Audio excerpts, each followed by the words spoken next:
Have you ever said yes when you really meant hell no, or no thank you, or absolutely not?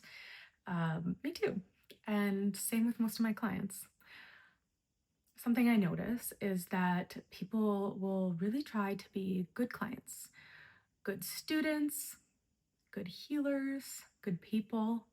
And we have learned to accommodate, we have learned to silence ourselves and stay small because probably you learned early that that meant staying safe, that being small and accommodating and nice meant being safe.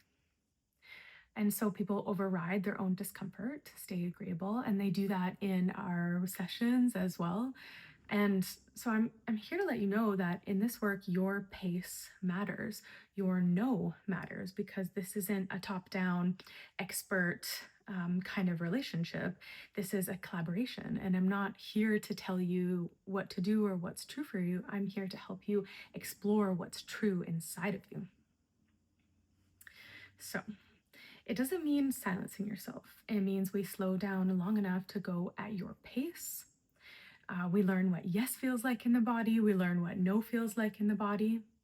And we show you that every time you don't abandon yourself, your sense of self strengthens. And so your inner signals matter here. And you can take that out into the world.